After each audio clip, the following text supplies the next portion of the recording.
Hello, this is the Extraordinary Rayman because my opinion is just that interesting. Today, children, we're here to talk about Avatar.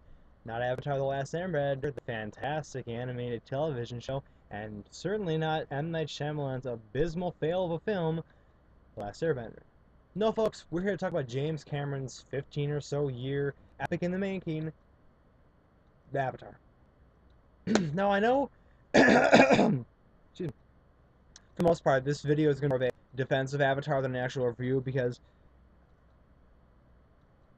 I should have did this review the second I saw the movie for the second time. Then it'd be more fresh in my brain. So I think it's going to be more of a defense of the movie because I feel the movie needs a defense. Because people always seem to hate what's big. They got to get on the hating bandwagon. As everybody says, here's going to hate. Anyway, now, regardless of your thoughts on Avatar, you cannot argue with the fact that it is the highest gross ever. James Cameron has a bad habit of always being able to top his last film, which is always seems to be the highest grossing film ever. Anyway, I don't think you can argue with the fact, well, you can't argue with it, but I think it says something about a film when a movie has made so much money. Say what you will about it, but the populace accepted it. Everyone went to see it, and they went to see it multiple times. I saw it like 3 times at the theater, and I will buy it when the director's cut comes out. Should have seen that too at the theaters. Anyway, you can't get away from the fact that this movie has made more money than all your favorite movies. Now, I know a movie's revenue does not always say volumes about its quality. Look at Transformers 2 compared to poor little Scott Pilgrim over here. But Transformers 2, people were duped into seeing that movie. The first one is generally a good film. Second one, not so much. Talk about that later.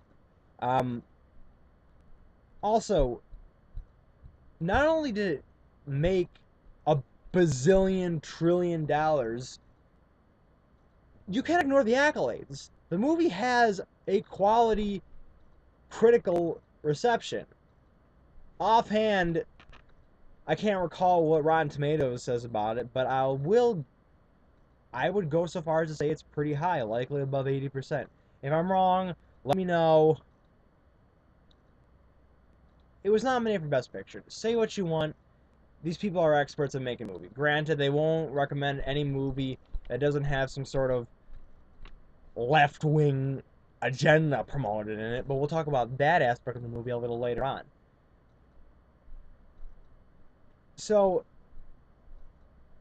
you have to ask yourself, why do you hate this movie? Do you hate it because everybody else loves it and you need to be on that bandwagon? Never join a bandwagon, people, and never drink the Kool-Aid. And that's what I feel a lot of people are doing nowadays. Drinking the Kool-Aid, jumping on the bandwagon. Now, to cover Avatar's faults. Many people say Avatar it's a rip-off story. It's Pocahontas 3000. It's Dances with Wolves / The Last Samurai in space. Maybe. Avatar has a very, very traditional story. You have new guy meeting up with native, different people, falling in love with their culture and saving them. We've seen this through tons of stories. Offhand, I can only think of Pocahontas and The Last Samurai, but is The Last Samurai a ripoff? Some people would argue it is. But is Star Wars a ripoff? Samurai stories and old space serials. Okay?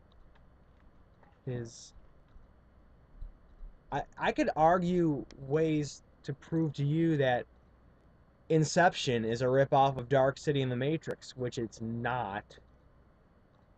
So, I don't see how that works. Granted, it's not a very original storyline. Also, the idea that it rips off Halo is so stupid. It's like the lightsaber argument, that every laser sword is a ripoff of a lightsaber. So what? We can't do laser swords in any science fiction because Star Wars does it?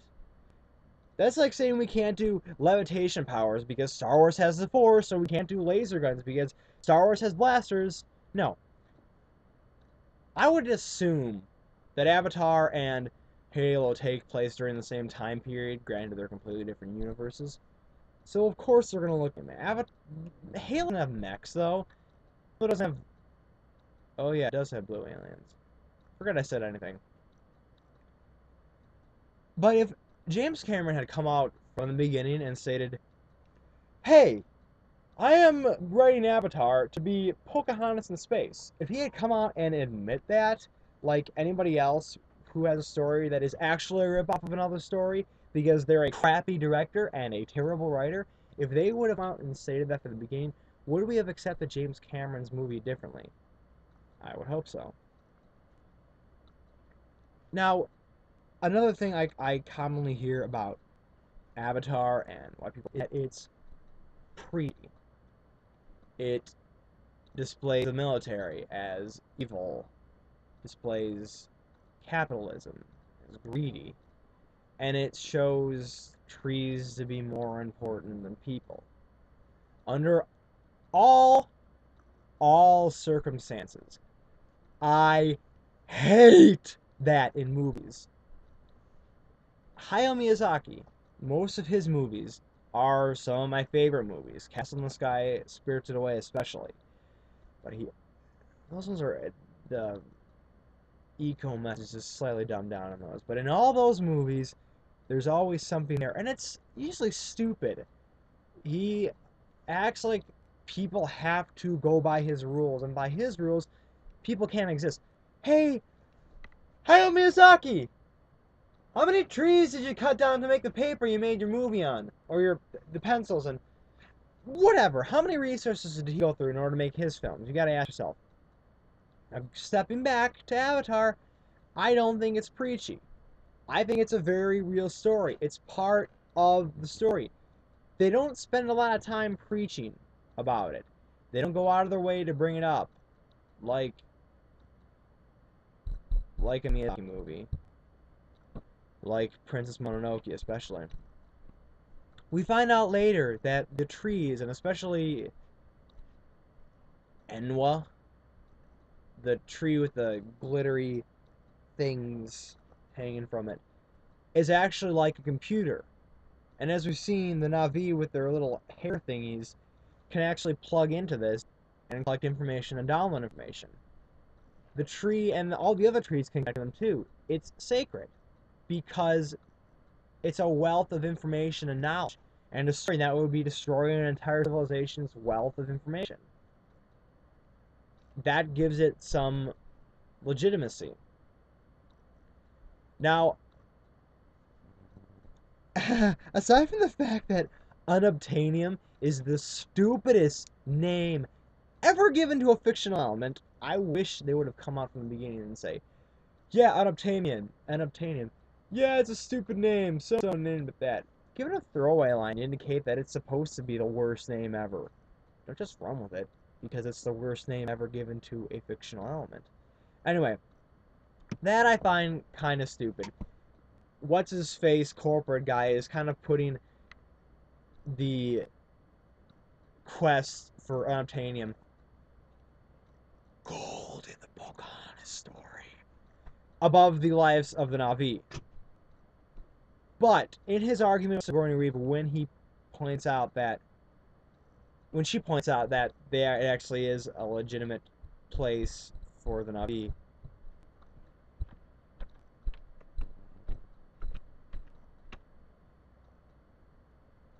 when it is actually a sacred place in the Na'vi and should be to them, he argues himself well, saying it's just a bunch of, damn trees, and they can move.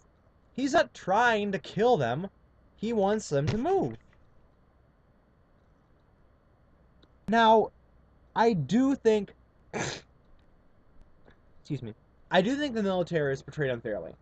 I love the villain dude, military dude in this. I think he's awesome. He's just such an arrogant jerk. He almost knows he's a bad guy. So he escapes it. What I don't like is the soldier movie. These are soldiers who have sworn an oath to serve their commander, to serve their general, and fight for their country, I guess. they're in a sense basically innocent. We only focus on the a-hole soldiers for the most part. Excuse me. Which I guess makes it okay. All the good soldiers are sent on to Reach to die by the Covenant hands.